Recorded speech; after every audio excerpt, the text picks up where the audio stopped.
بتاتا ہوں، ایک واقعہ ایسا ہے جو مجھے ہلا دیتا ہے۔ میرے ساتھ جو پیش آیا تھا، ایک بیوہ خاتون ہے وہ جو گھروں کے کام کرتی تھی، صحیح، ایک ہی بیٹا تھا، اوباش ہو گیا تھا، بدماش ہو گیا تھا، جوانی تھی، ابھی 16-17 سال کا رہا ہوگا۔ اس خاتون نے آ کر مجھ سے شکایت کی تھی کہ اس کا باپ بہت چھوٹی عمر میں انتقال کر گیا ہے، بہت مشکل سے اس کو میں نے پالا ہے، پڑھانا چاہتی تھی، پڑھا بھی لی، لیکن اب ایسا ہو گیا کہ رات بھر اوباشوں کی صحبت میں برباد ہو گیا ہے۔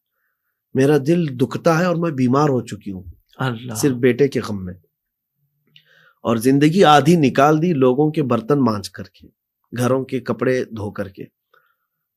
مجھے یہ بات بہت لگی تھی، تو میں نے سوچا کہ اس کے بیٹے کو بلاؤں۔ بیٹے کو میں نے بلا کر کے کئی دن تک ساتھ بھی رکھا تھا اور نصیحت کیا تھا، دیکھیے ہمارا کام ہے لوگوں تک پہنچنا، اور باقی ان کے دلوں کو پگھلا دینا یہ رب تعالیٰ کی شان ہے۔ وہ نوجوان بچہ آج بھی موجود ہے، وہ موجود ہے، اور کئی مرتبہ میں نے اس کا یہ ذکر کیا ہے۔ وہ رویا میرے سامنے اور کہا میری ماں بیوہ ہے اور بہت کچھ دکھ دیکھے ہیں اس نے، صحیح ہے، میں بگڑ گیا تھا، میں توبہ کرتا ہوں، میں جا رہا ہوں کام پر۔ ہمارے علاقے کا بڑا شہر ہے، وہاں پر کام پر گیا، جاب لگ گئی تھی، اور بڑے چاہ کے ساتھ اس نے کام کیا۔ مہینہ بھر ہوا، پہلی سیلری آئی، پہلی سیلری لے کر کے وہ گھر آیا کہ ماں کو سب سے پہلے دوں گا، کہ اولاد کے سے ماں چاہتی کیا ہے کہ اس کے ہاتھوں کی کمائی کا ایک لقمہ کھا لوں۔ اور جب وہ پہنچا تو گھر پہنچا تو دیکھا اس کے گھر کے اطراف بھیڑ جمع ہے، لوگوں سے پوچھا تو پتا چلا رات کو اس کی ماں کا انتقال ہو چکا ہے۔ وہ جو اس کی تنخواہ تھی ماں کے قدموں میں رکھ دیا، اور اسی طرح سے اس کا جنازہ اٹھایا گیا۔ وہ نوجوان تڑپتا ہے آج کہ زندگی بھر میں اپنی ماں کو اپنے کمائے ہوئے ہاتھوں سے ایک لقمہ نہیں کھلا سکا، اور وہ میری ماں لوگوں کے برتن مانج کر کے، کپڑے دھو کر کے مجھے کھلاتی رہی۔ کسی اور کی زندگی میں یہ معاملہ نہ آئے۔ اس نے مجھے کہا تھا کہ آپ تقریریں کرتے ہیں، بہت نوجوان سنتے ہیں، یہ بات ان کو پہنچائیں کہ میری زندگی اب ایسی ہو چکی ہے کہ مرنا چاہوں تو موت نہیں،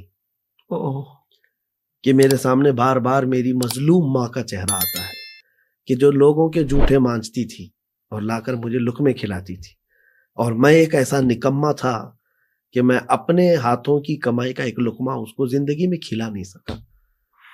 اور ایک بات میں حافظ صاحب آپ کو بتاؤں، والدین جو ہے غیرت مند بھی ہیں، ایسے نہیں ہے کہ وہ لالچی ہیں، بھوکے ہیں کہ تم کماؤ گے تو ہی پلیں گے۔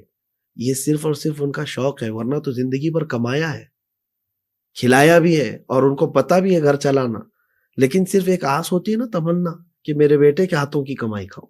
واہ واہ، بس اتنا شوق ہوتا ہے۔ نوجوانوں سے میں یہی کہتا ہوں کہ جب تک وہ موجود ہیں ان سے جنت خرید لو۔ سبحان اللہ۔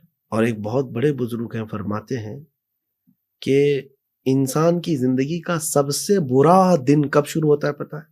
بچے جو ہوں گے وہ غور سے سن لے میری اس بات کو، سب سے برا دن جس دن ماں اور باپ اپنے بیٹے سے بات کرنے میں ڈرنے لگ جائیں، اللہ، اس کا برا دن شروع ہو چکا ہے۔ اللہ اکبر، کہ میں یہ کہوں گی تو پتہ نہیں بیٹا کیا بولے گا ابھی۔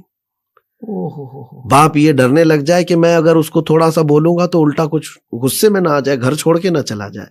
ماں باپ جس دن تم سے ڈرنے لگ گئے اس دن تمہاری زندگی کا بہت برا دن شروع ہو چکا ہے۔ اللہ اکبر۔ کچھ کو ایسا لگتا ہے کہ میں ماں باپ کو ٹھنڈا کر لوں گا، ڈرا لوں گا، جس دن وہ تم سے بات کرنے میں ڈرنے لگ گئے بد نصیبی کا دن شروع ہو چکا ہے۔ اللہ کی لعنت ہے اس بندے پر۔